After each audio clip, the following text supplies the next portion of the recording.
Well, the motivational theory that resonates with me the most would obviously be goal setting theory. A lot of what I've done in my life has been revolved around setting a goal and then following through to it. While there are many downsides to goal setting theory, such as the simplistic view towards the overall motivational theory in general, and the oddities as it gets to a more complex situation. For example, not all workplaces follow a traditional office structure. You can't say that, hey, I'm going to get this, this, and this done, and that's what I'm going to do. Setting long-term goals help with that, but it doesn't help you realize the oddities of day-to-day life and what the struggles that can happen in a long-term setting. And for example, in writing, sometimes people don't have motivation to write, and they won't create their best work, and it's hard to set a goal for that if you're like that. For one of the biggest examples lately has been George R.R. Martin and his finishing of the Game of Thrones series of books.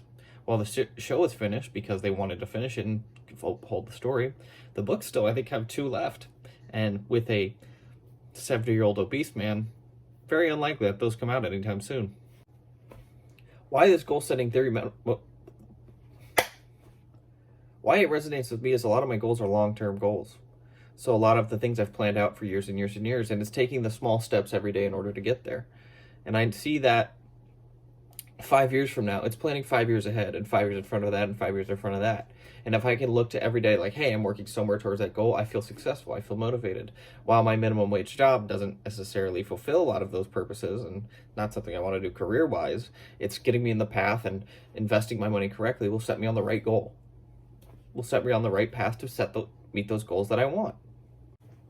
And where a lot of people can struggle with such a simplistic view is they're setting too tight of goals.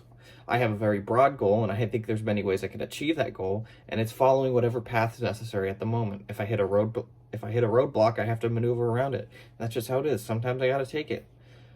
But that's why the goal setting theory makes sense to me. It's because I'm just working towards a goal every day in order to meet my overall happiness, what I believe will make me happy. And in an organizational sense, it puts me on my best behavior.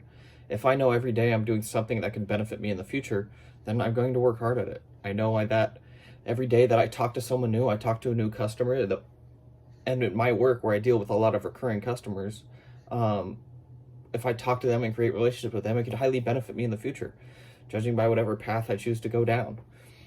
So doing something every day to reach towards that goal makes sense to me. And that's why I think goal setting theory is the best motivational theory in my own perspective.